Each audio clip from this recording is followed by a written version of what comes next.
So that is the formula. That is the formula. So I'd like us to look at a question here.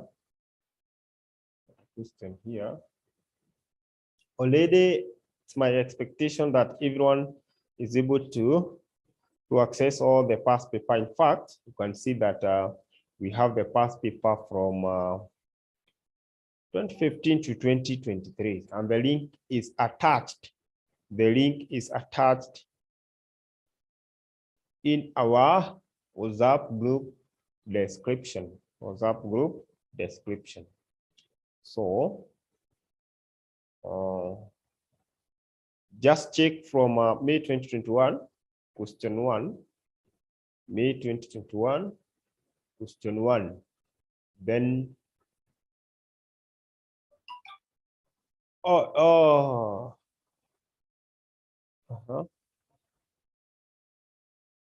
question 1B. Okay. So I'm seeing something here. So niwapatie hiyo swali. Just share the screenshot of the same. So I hope that you're able to look at it. So the question is that Nyakati Limited.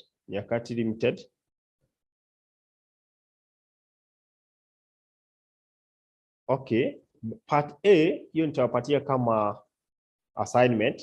Part A, explain 4 categories of capital investments, having in mind that on Friday we're not having a financial management class, as we said. So part of the assignment, andika mahali. Part A, explain 4 categories of capital investment projects. I know that is hiyo ni mswaki kwenu kabisa. Hiyo ni mswaki kwenu. So tumeanza kutengeneza assignment ya from now kwenda hadi weekend. Sawa. So Nyakati Limited intends to invest in a 4-year mini project whose initial outlay is 32 million. The project is expected to generate the following cash flow at the end of each year. So this project is expected to generate the cash flow at the end of each year. At the end of each year, we have year 1 to 4. Then we are given the cash flow. They are 30 eliminated. The cost of capital is 12%. Ignore taxation. Advise the management on whether to undertake the project using the initial rate of the return, IRR method. Internal rate of return, not initial. Internal rate of return. So that is the question. First of all, are we together? Are we together up to that point? We together? Pamoja hadi hapo. Someone tell me whether we together. We're together. Right, thank you so much. So we want to solve the question solution so that we are able to advise this company, Nyakati Limited. So the first thing that I can see here, that I have here, 1, 2, 3, 4. Then there are some cash flow being generated at the end of each year. Some cash flow being generated at the end of each year. At the end of each year, we have some cash flow. Therefore, we're able to look at what we have. The cash flow that we have here is cash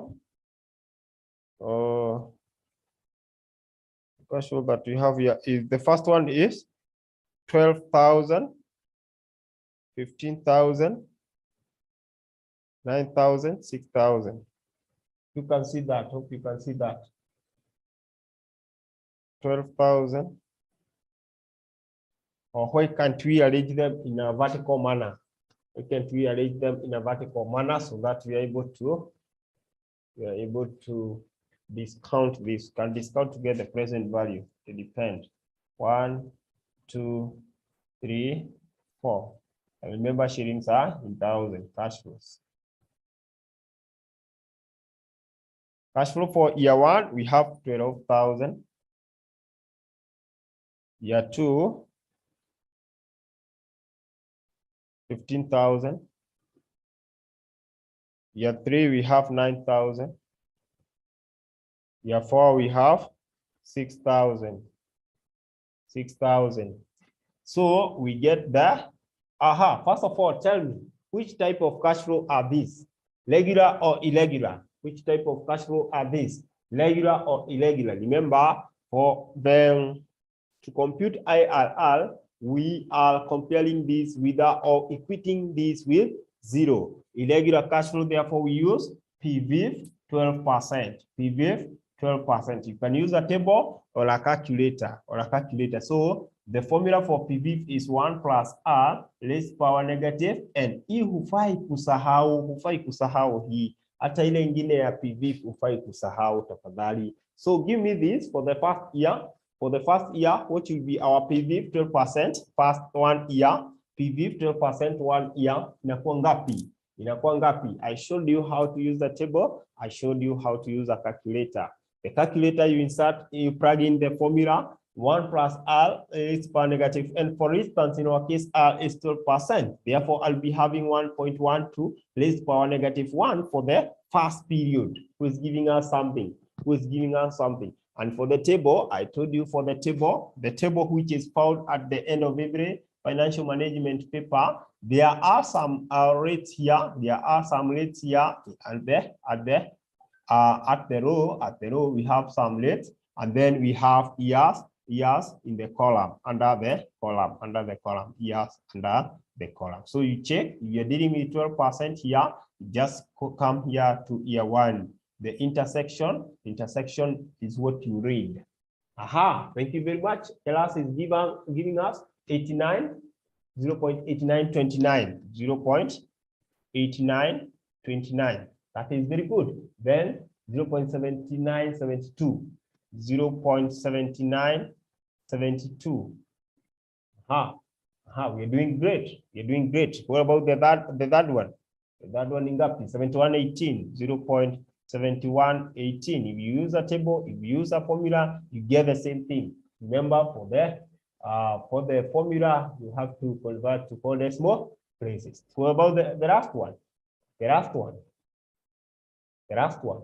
0.6355. Thank you so much. 6355. This is very interesting and very easy. I want you to understand how we come up with IRR. We said that IRR is a concept that convert cash flow NPV into zero, or negative. It converts NPV into 0 or negative. Therefore, the first thing that we want to identify is the NPV. These are our discounted cash flow. Discounted cash flow hapa, just multiply, and then we get total present value, These are also called present values, present value kwanza for each year. So give me the first one. The first one, just pick the 12,000 times the PV of 12% 1 year. Unapata ngapi? Pewe ya kwanza pale.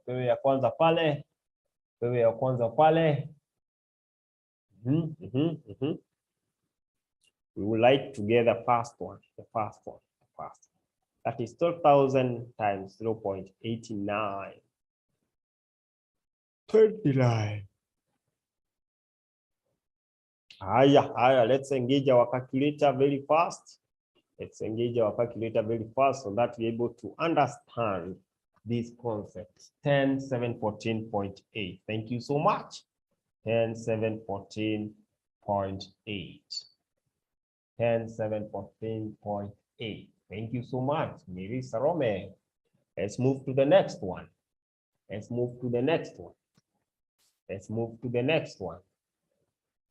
Ya pili itakuwa ngapi? Ya pili itakuwa ngapi?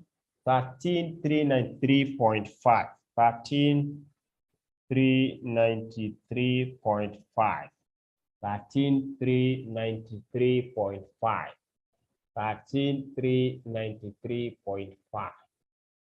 13,393. I hope that everyone is getting that. Sorry. So that means a problem. That means there's a problem there. And that's why I like everyone to be giving their answer. What you are getting is very important for us.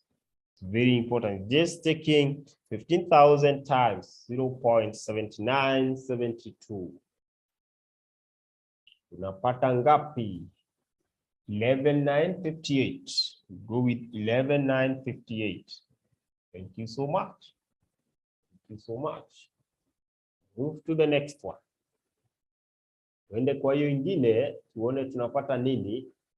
Tuende kwa hiyo ingine tuone tunapata nini. How much are we getting for the next one? How much are we getting for the next one?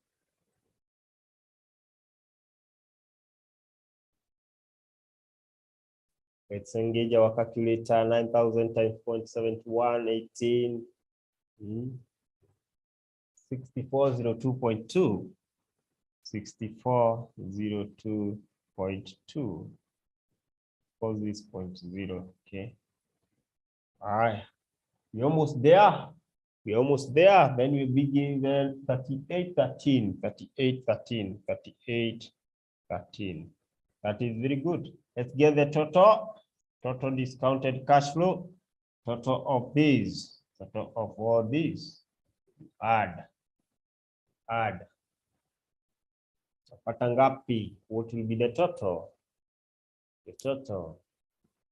Remember our rates are 430 eliminated. How much are you getting?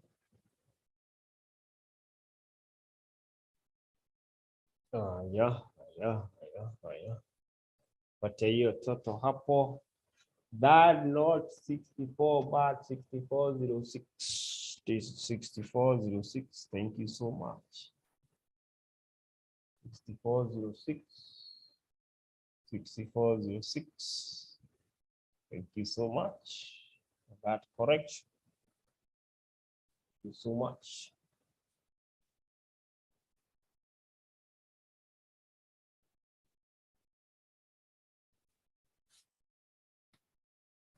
$23,192.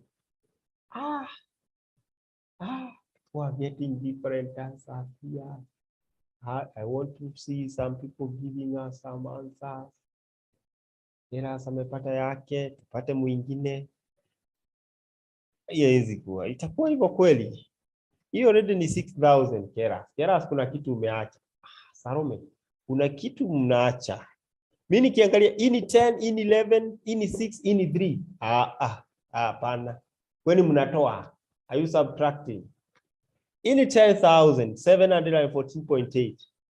Then this is 11,000. That's already 21,000. Keras, amjaongeza 3,000 mahali.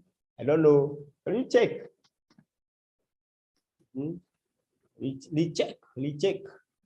Compute, calculate. Hapo wanatupatia 32,879.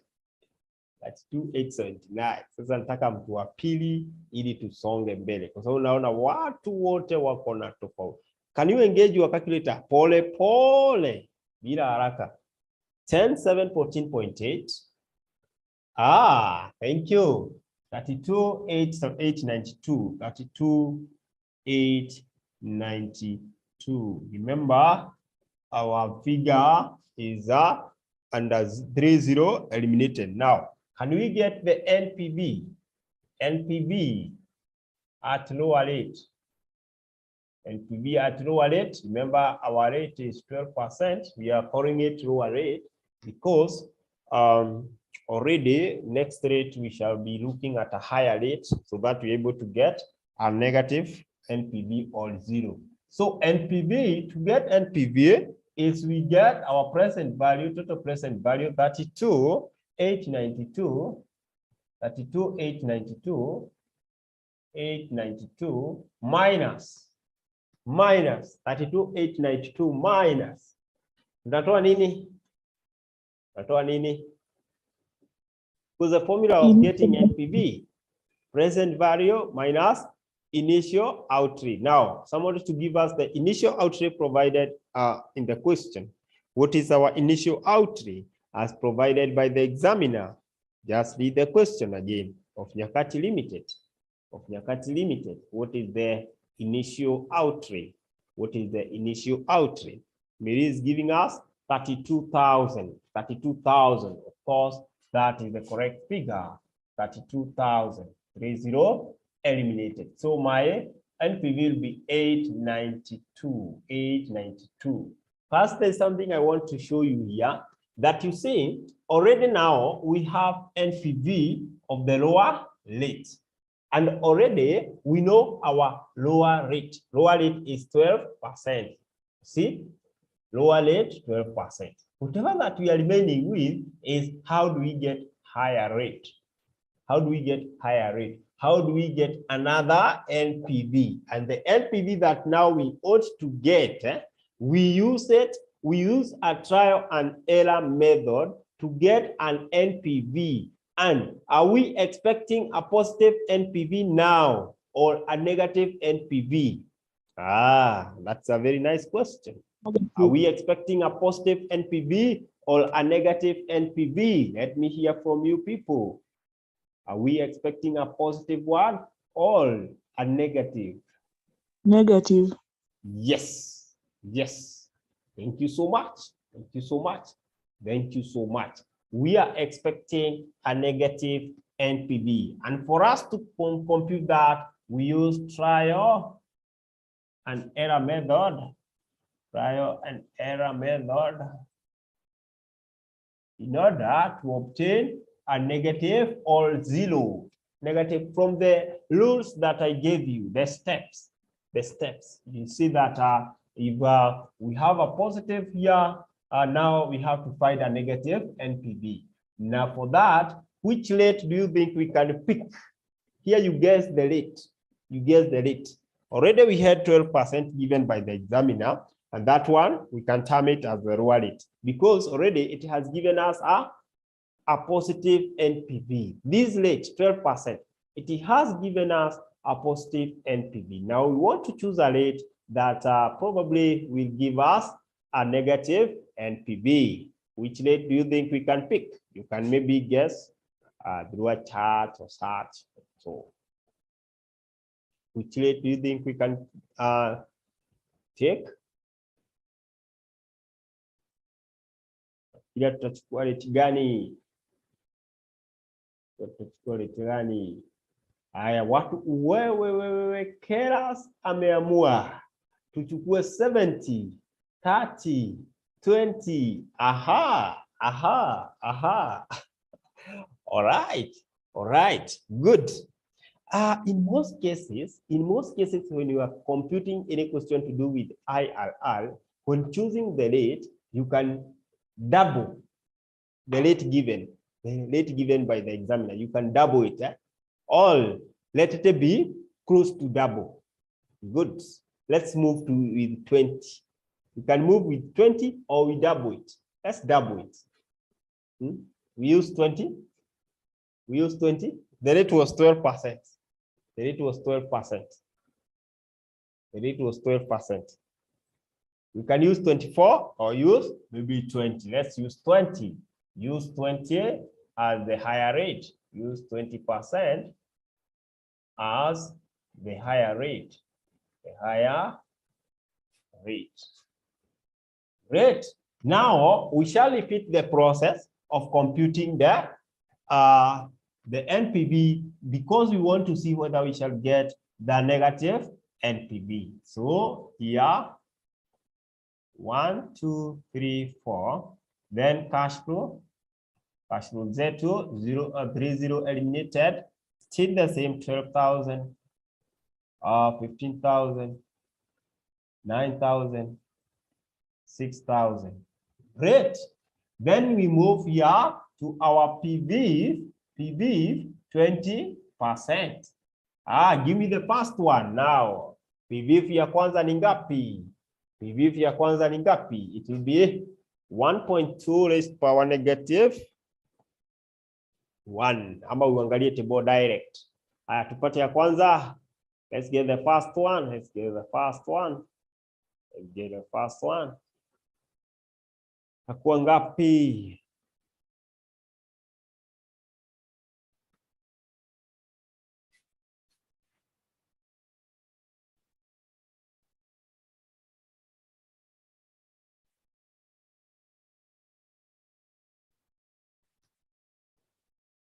I 0.8333.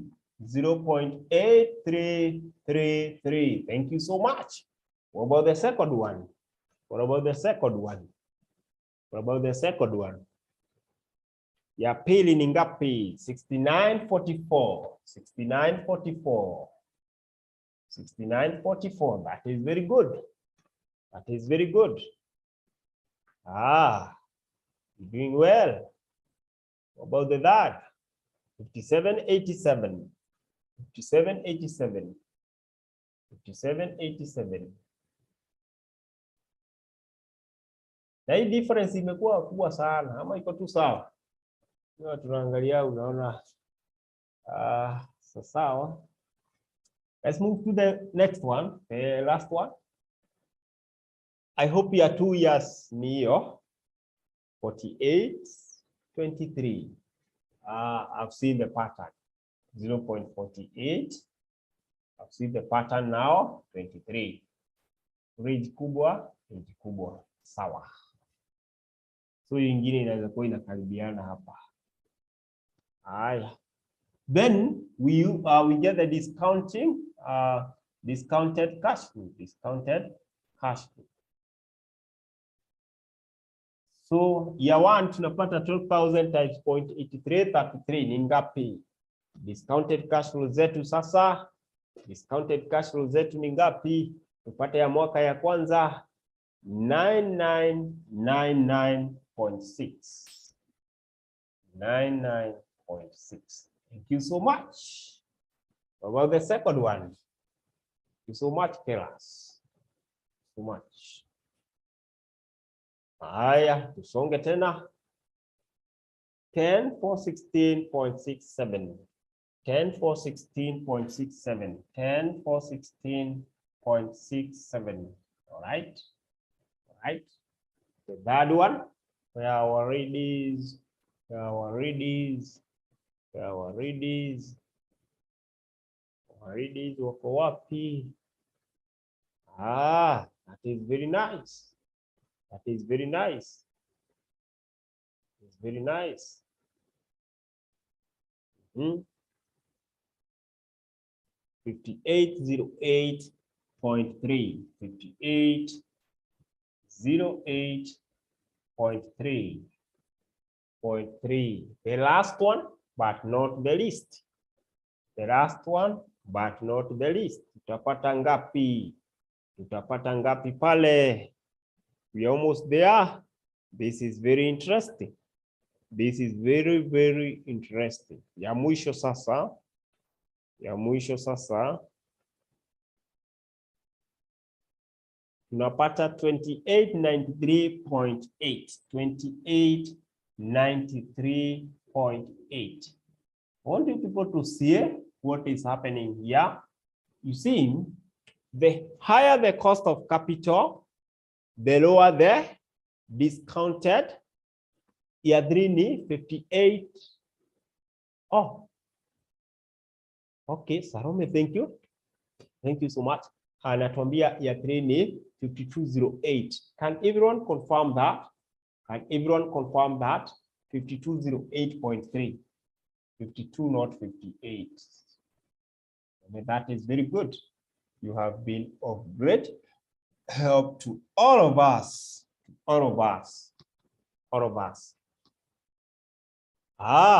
Thank you so much. Now give me the total present value here. What is our total? Thank you so much. Thank you so much.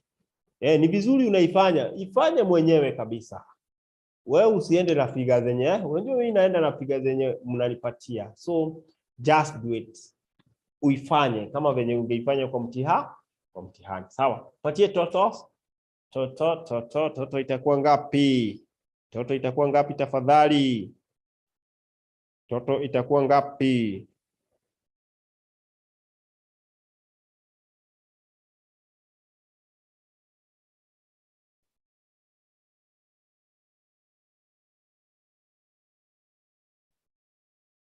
Tunangoja toto sasa.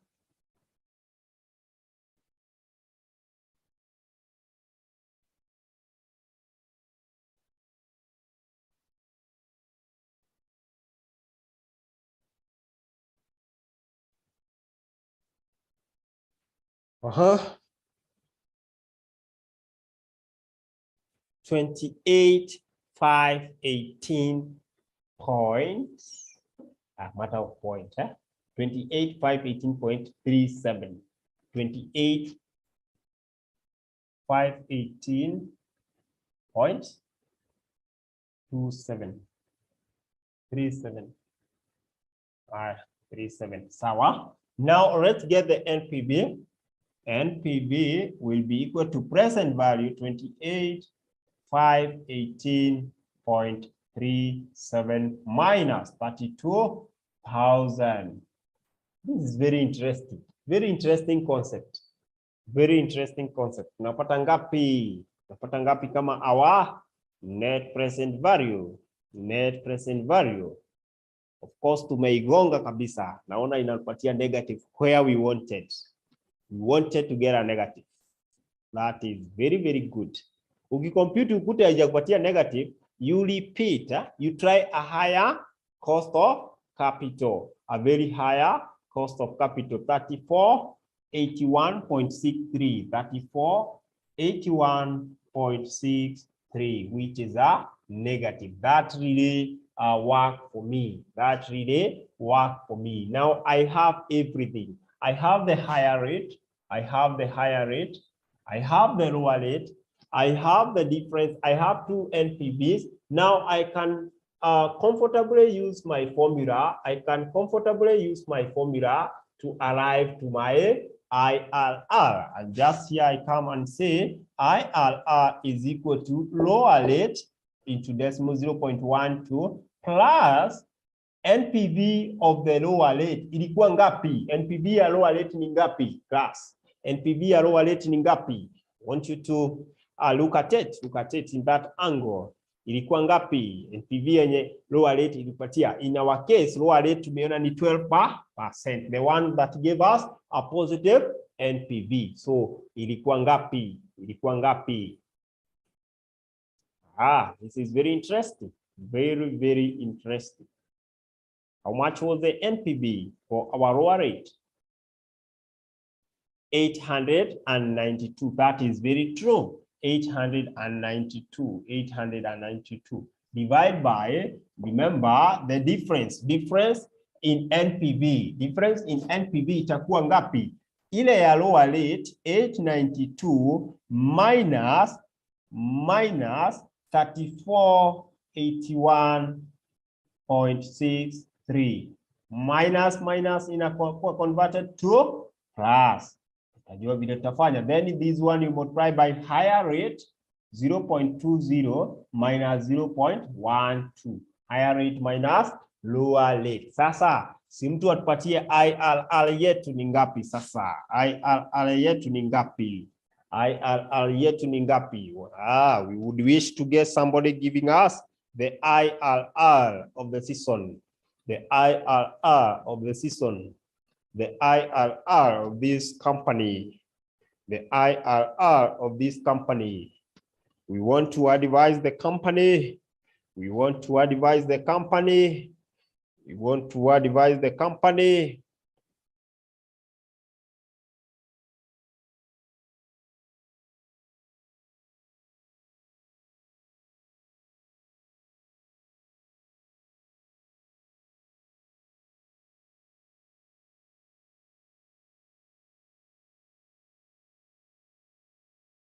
Let's get, you give it as a percentage.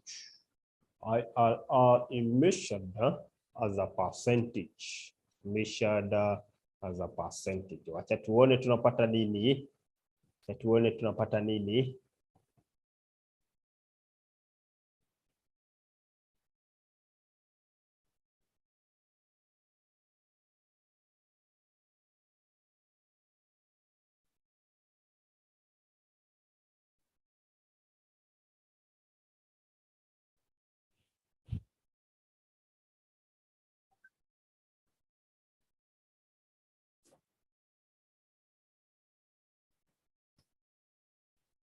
What are we getting? What are we getting?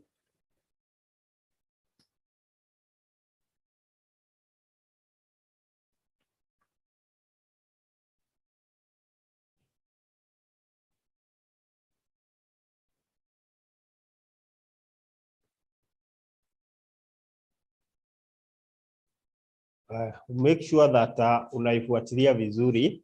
Hapa unaweza pata hii ndio itakuwa ya mwisho. Hii ndio itakuwa ya mwisho. Fanya huku. This divide by this, multiply by that difference. Difference I think ni 0.808. Then the last one will be add this one. Niambie unapata nini? Niambie unapata nini?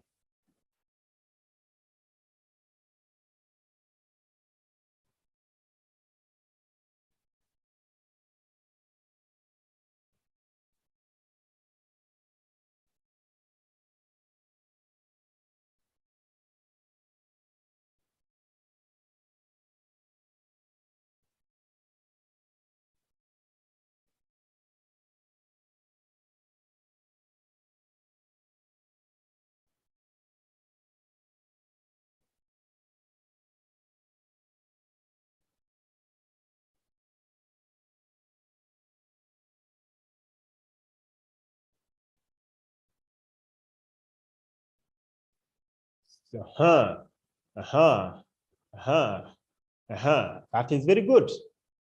13.6%. 13.6%. Thank you so much. Thank you so much.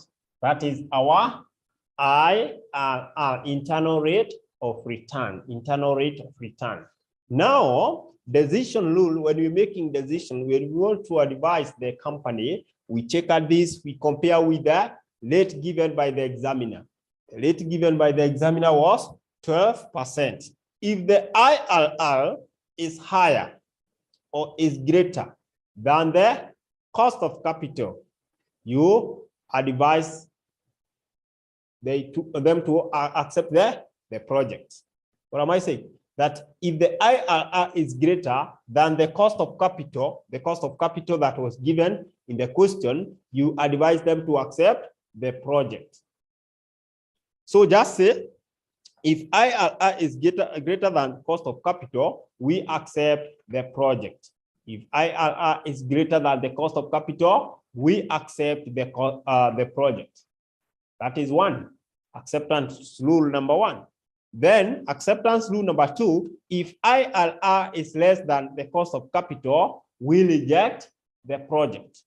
If IRR, for instance, assume that we get IRR of 10%, and the cost of capital provided was 12%, we definitely reject that project. We definitely reject that project.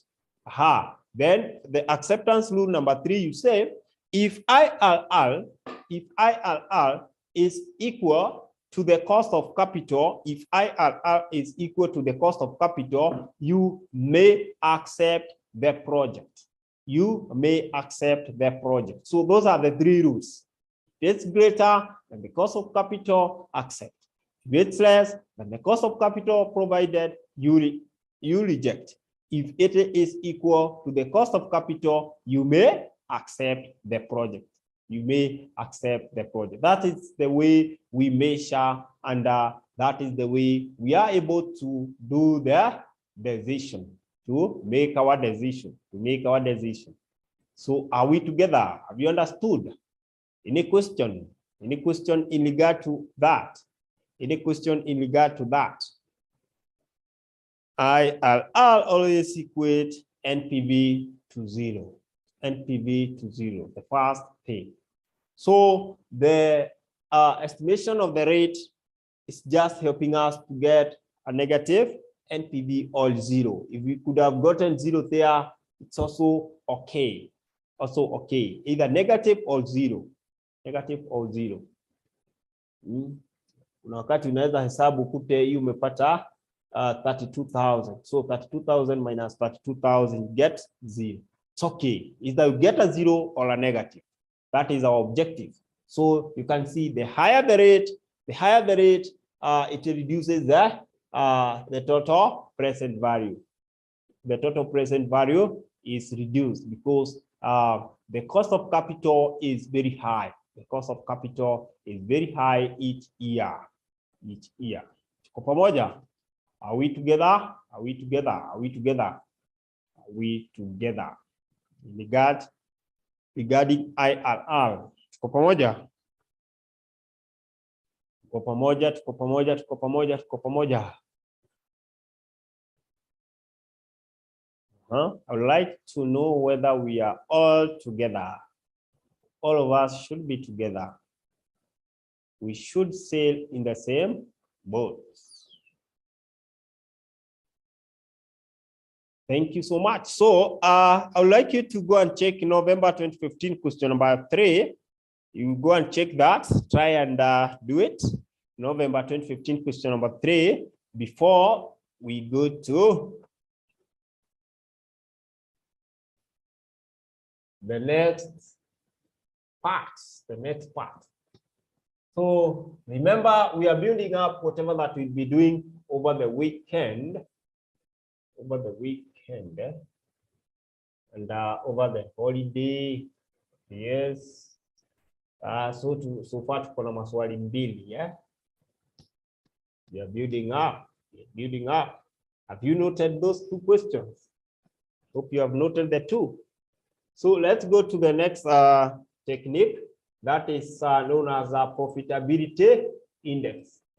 Profitability index. Profitability index. Profitability index. Remembered something very, very important. Don't know whether it would be possible for me to post this.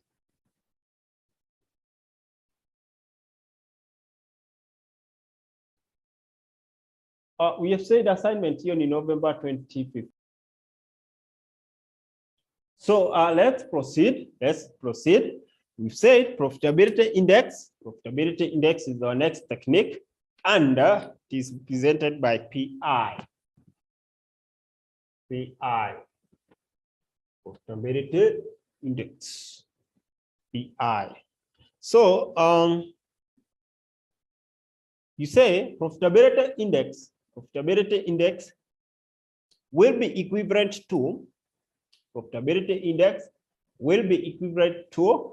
the present value of cash inflow. Profitability index will be equivalent to the present value of cash inflow divided by the initial outlay.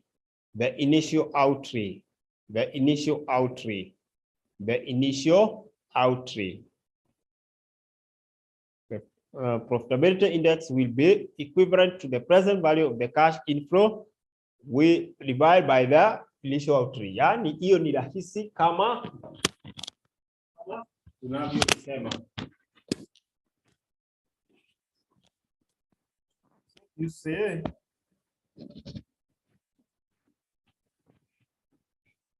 just say PI formula. PI is equal to the present value of cash inflow or cash inflow divided by the initial outlay. By the initial outlay. Then you can say illustration.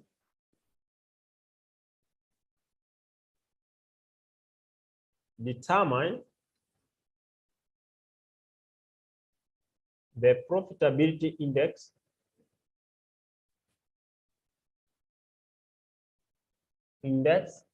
of the project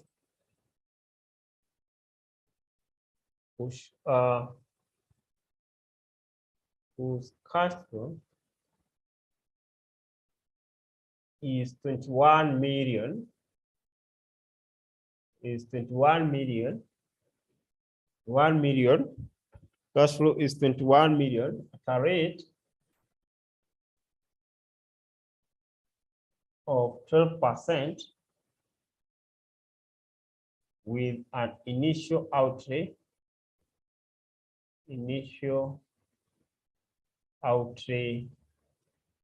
of 65 million.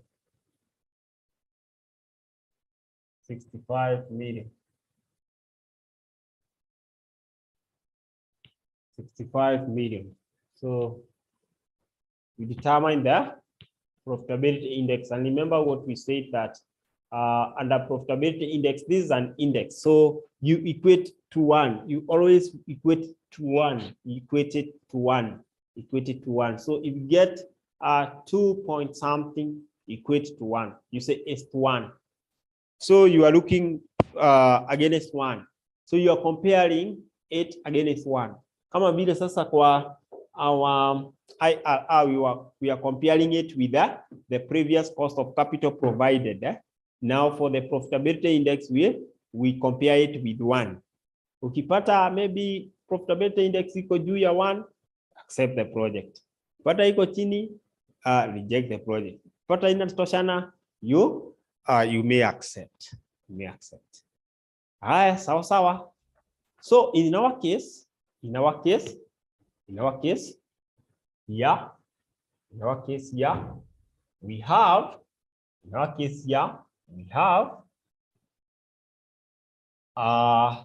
the formula PI is equal to the present value of cash inflow. Our cash flow need 21 million. So it will be 21. Now as I eliminate the 6 zeros, 21 times, of course, you can say this will go for 5 years. Let's add there, add something, just say for 5 years.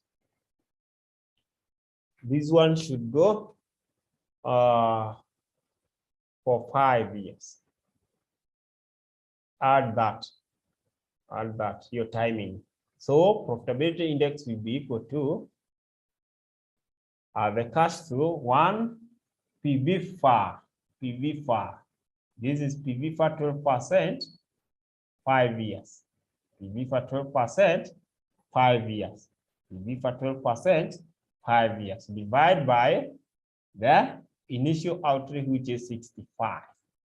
Sasa sijui mtapata nini? First of all, we need to get PV FAR 12% 5 years. PV FAR 12% 5 years. This part here, ni ngapi? PV FAR 12% 5 years, so that we get 21 times your PV FAR 12% 5 years.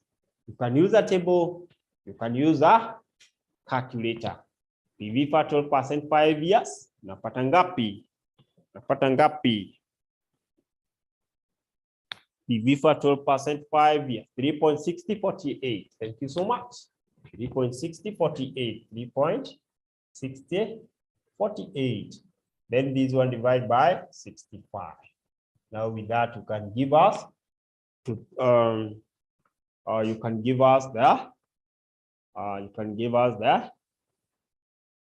the PI to 3 decimal places. PI itakuwa ngapi? To 3 decimal places. Haya, wacha tuone. Unapata ngapi?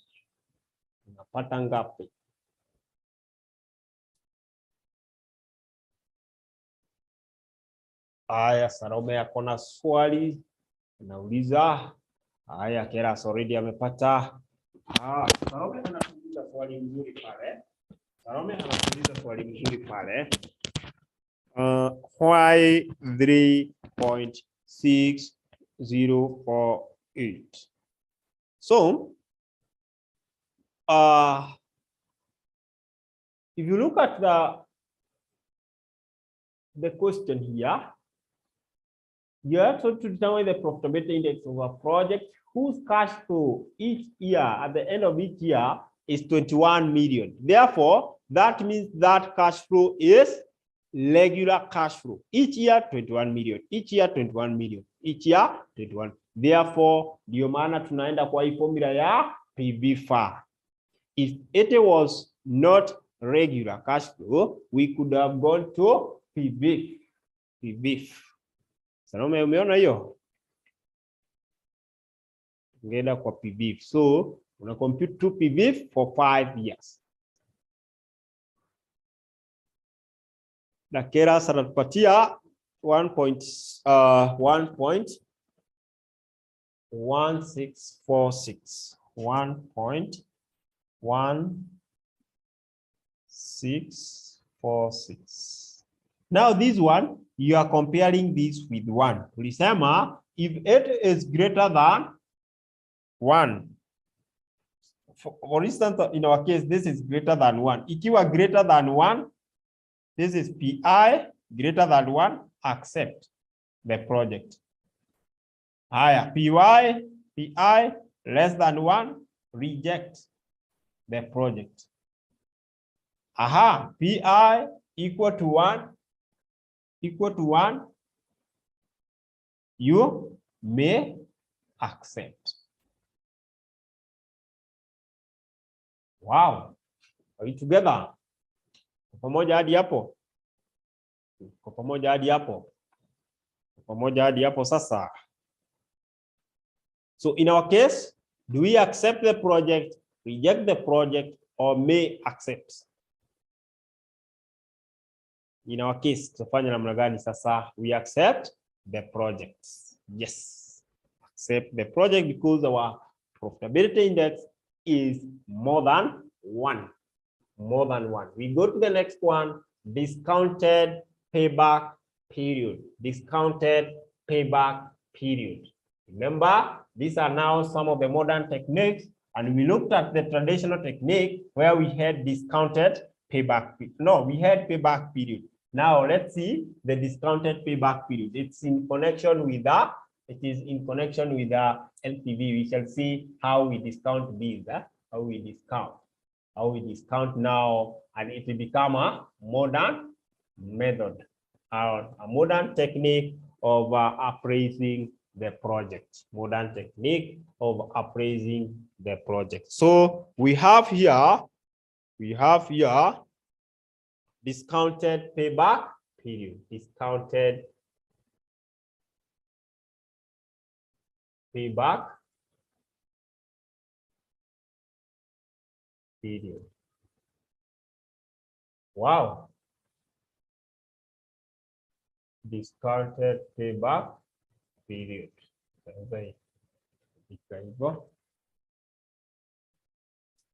So I think this we just go direct to the question. We just go direct to the question and see. Can you look at a question in November 2018? Question in November 2018.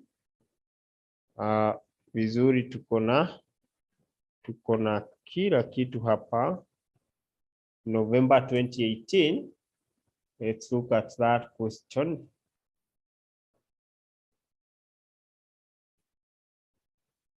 November 2018, question number, which question is this?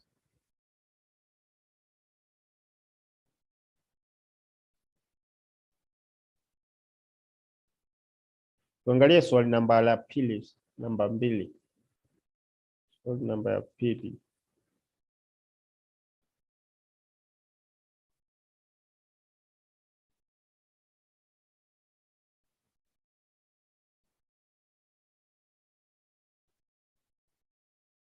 So are we there? Are we there? Are we there? November 2018.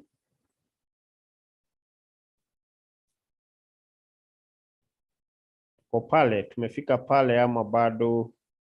Ifika pale ama bado? You should be there. Should be there. Let me see whether I can be able to screenshot this. Someone has shared. Kama kuna mtu ameshare, that is very good. Hi.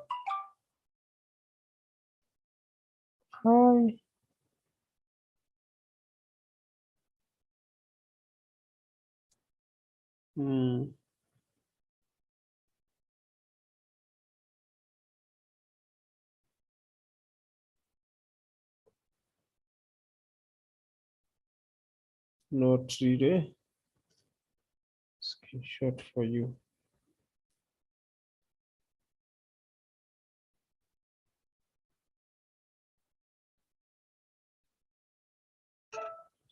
All right. I'm sharing with you, but I think you should be having these papers. I'll not be now sending the papers. You're having the link. So I think I should be giving you time to should download all of them and have them as a file in your machine, so that we be saving much time.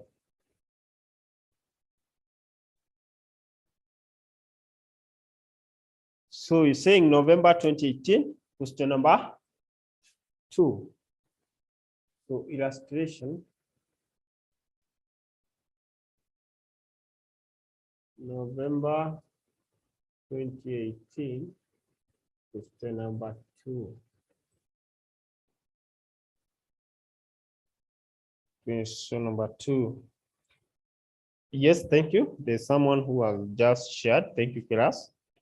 Keras, remember you are our rep. So I think that is good work that you are doing. Yes. So any communication, anything that we need to do to these students, kuna tusaidia pale. Sawa. So all of us, wacha tufungue hiyo swali.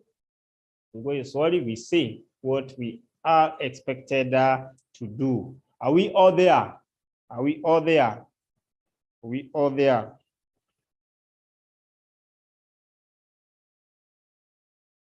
Okay, another assignment pale, part A. Describe 4 limitations of the net present value method of investment appraisal.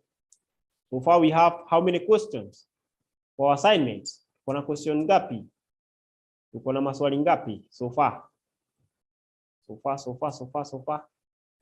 Ndio mwenye anafuatilia hapa. So far tuko na maswali ngapi za assignment zenye unaandika mahali? Remember hii assignment, the moment umemess ati hufanyi, hapo ndio sasa utajua mambo tofauti kwa ground. Unajua sasa for the online, unless maybe I don't know, you have to be faithful. With our words. Yeah, 3. Thank you so much. Make sure that you are doing the assignments. So part A, that's another question. Part B, let's look at this. The management of Bundacho Limited is in the process of evaluating 2 projects, namely Alpha Beta. The eliminated or estimated pre-tax cash flows of each of the projects are as follows. We have here Project Alpha and Project Beta. Additional information. Project Alpha costs 3.8 million and has an estimated lifespan of 4 years. That is very good for the examiner. He or she has given me the initial outlay for Beta. Is it Beta or Alpha? Alpha. Initial outlay 3,800. 30 eliminated. Then useful life. This information is important for me. Your information is muhimu sana kwangu. Project Beta cost 8 million with an estimated lifespan of 6 years. So Beta nayo ini Alpha Formation ya alpha, beta nayo imeambiwa iko na initial outlay ya 8. Initial outlay ya 8,000. No worries. Then years, useful life of 6 years. That is very good for me. Both projects have a 0 salvage value, no salvage.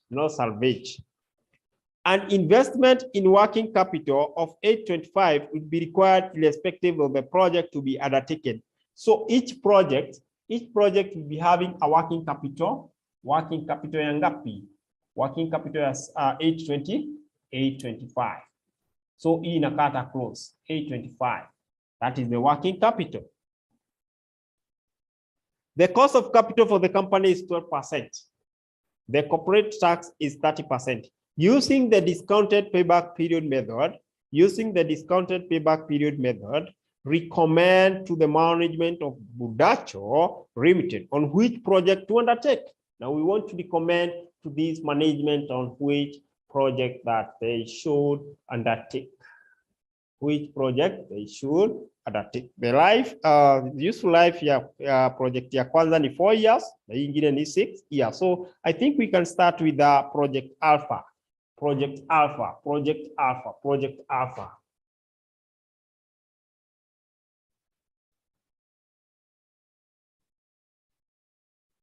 alpha, we have year 1, 2, 3, 4. Shillings are in 1,000.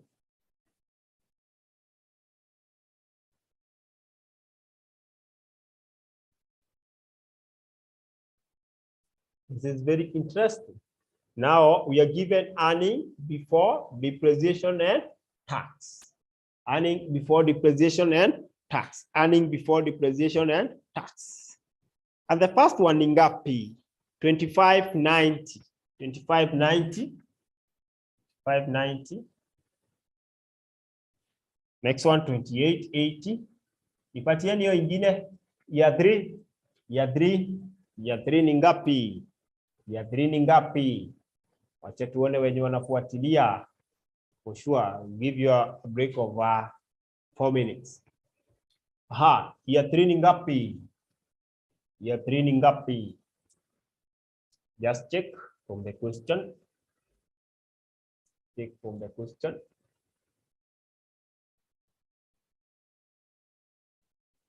Ya 3 tumepewa ngapi? Wamesahau. 30, 50, and then we have 25, 2950, 2950. Thank you so much.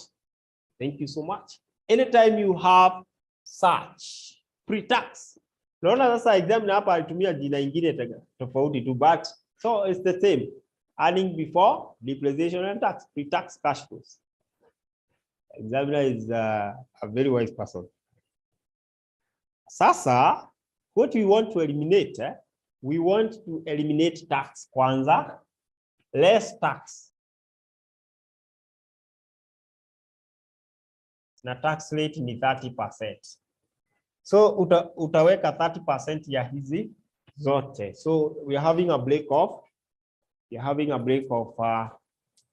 4 minutes. You're having a break of. So I think we can proceed, and then we get our taxes so that we're able to eliminate. Now give me the values very fast. What is 30% of 2590? 30% ni ngapi? Thank you. Next one. Let's move very fast. Ya pili. Thank you. 864. Next one. 915. That is very good. The last one, 885. Thank you so much. Now, we add back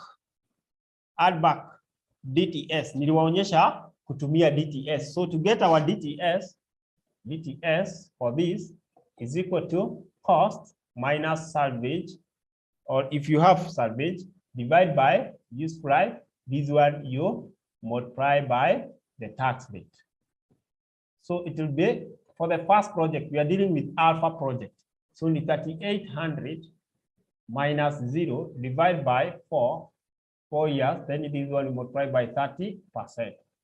Nipatieni hiyo na ndio tutatumia throughout. What is our DTS? What is our DTS? Hiyo ni kama 3,800 divided by 4 times 0.3 times 0.3. We add back DTS, depreciation tax sheet. Tunapata ngapi? Tunapata ngapi pale? Tunapata ngapi pale? Tupate a figure. How much?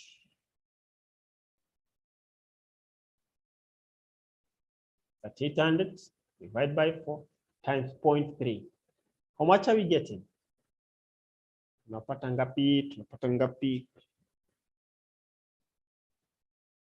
Bado hajapata hiyo. Bado hajapata. Let's engage our calculators.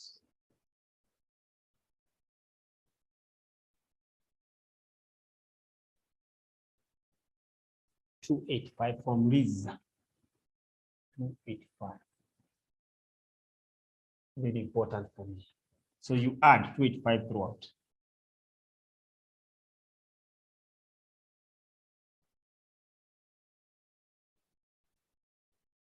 So give me the cash flows here so that we're able to discount them. Cash flow for year 1. Yes, for this year. Napata ngapi cash flow? Thank you so much, Salome, Liza, asanteni sana. Tupate hapa ya year 1. Tupatie. Chukua mwaka yako, tupatie tafadhali. Tupatie tafadhali. We need to finish up the 2 so that we're able to advise. Now, how will we be able to advise if we have not finished? 2398. 2398. Thank you. Kama umefanya year 4, tupatie y is equal to 2098. 2098. Sasa sijui. Okay. Sijui kama hiyo ni ya kwanza ama ni ya pili tumefanya hiyo.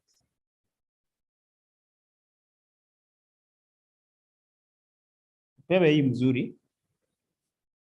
Naona Salome year 1 2098. Thank you. Sawa. 2098. Thank you so much. This is Diana. Thank you so much, Diana. You're doing great. Next one, year 2. Year 2, year 3, year 4. Someone to compute 2301. We are moving. If you see no year, know that we are moving. Vizuri. Ukiona mtu hajaweka mwaka, jua anafuatanisha vizuri. Lakini akiweka mwaka year 4, ameruka huko. Na ni vizuri sana. He's saving our time. Saving our time. 2420. Moving on well. Moving on well. Ya mwisho. Ya mwisho ngapi? Ya mwisho ngapi? 2950 plus 285 minus 885. 885. Napata how much? 2350. Plus, why can't you discount for me this? Discount for me, get PVF 12%. Of course, these cash flow are irregular. Unaona kila mwaka. So PVF 12%. Pata hii. Si ni the same na zile PVF tulipata za 12. Si tulikuwa na 12% somewhere. So is it 0.89 something? I think ni hizo. 0.8929. Yes. 8929. Ni hizo 0.79 72. If I can't really remember 71, 18, 0.60 what? 60 whatever, 55. 60 what? 63.55. Wow. Wow. Let's get the present values. Present value, you compute, you just multiply this. Multiply this. Present value of cash flow. Sasa hizi ndizo tunataka. Ya kwanza tupate hii tata 1873.3. Thank you so much. 1873.3. 1873.3. Next one. Next one. Next one ni ngapi? Next one ni ngapi? Next one ni ngapi? Yeah, 4. Thank you so much. 1493.4. 1493. That is very good. 0.4. Songe tukisonga. Songe tukisonga. Nani ameshikilia ya 3? 1834.35. 1834.35. Hiyo na assume tunasonga hivi. 1834.35. Kuna mwaka jua, tunaenda in a chronological order. Nafuata hiyo order. So, tupate sasa yenye napata ni ya 3. Whatever. Ya 3 class tunapata ngapi? Remember nataka tuende hiyo project ingine nyingi mtafanya. Yote. 1722.6. 1722.6. Concentrate kwa hii because hiyo ingine nyinyi ndiye mtafanya. Alafu tu compare to advise hii kampuni tuambie which project the best to undertake. We should concentrate here. Now, class, we don't look at the NPV. Huwa tuangalie NPV sasa. Tunachukua hizi values, hizi cash flow, present value of cash flow zote ndizo tunakuja tunafanya aje? Year 1, 2, 3, 4 cash flow. Inaonekana hapo?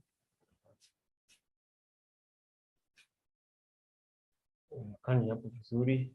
So unakuja unasema year. Yes. 1, 2, 3, 4. Then cash flow zetu, of course, 1000. 1873.3, 1873.3, 1834.35. Then tuko na 1722.6, kuna 1493.4. Then now when you are using the discounted, the payback period, already, why are we calling it discounted? Umeona, we have introduced a discounting factor here. Sasa already tumeifanya discounted, idio term. Sasa hapo pengine tunaenda kwa payback period. Nani anaweza nikumbusha? These cash flow zetu, are they regular or irregular? Are they regular or irregular? Are they regular or irregular? When we were discounting, when we were finding the payback period for irregular, tulikuwa tunapata cumulative of cash flow. Are we together? Do you remember that? Do you remember that? Cumulative of cash flow. And remember, what we want to get at the end. What we want to get at the end is what? Nataka kupata nini? Our initial outlay. And then I would like you to look at this initial outlay. Tunataka tupate the total initial outlay. Cost ni hii. Cost ni 3800. Cost is initial outlay computation. Initial outlay. Yeah. This is very good. We have cost. Kwanza 3800. Then you have to add any other incidental cost. Incidental cost including the working capital. Tuko na working capital. Working capital. Yes, we had a working capital here. We had a working capital of 825.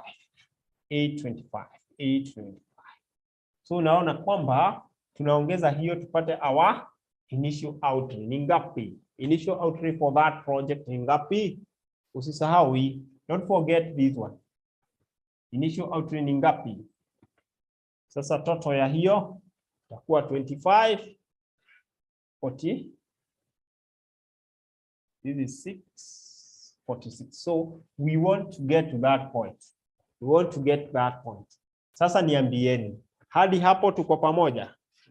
Are we together up to that point? Have you understood what we are trying to do? Have you understood what we are trying to do? Have you understood? Nataka kila mtu aniambie kama umeshika. Muhimu sana. Muhimu sana. You can see the marks given here, 8. Imagine umescoop 8 marks. Toka kwa swali. So are we together? Are we getting the concept here? Are we getting the concepts? Are we getting the concepts? Usikue kwa fence hapana. You should get or not get. Two things. Now our initial outlay is 4625. So I know that I'm accumulating to arrive to this. Once I get that done. So the first one is 1873.3. What about the second one? I add this to this. Ya pili itakuwa ngapi? Tupate hiyo. Ya pili itakuwa ngapi? Let's see. How much are we getting? Tunapata ngapi? How much? Addition.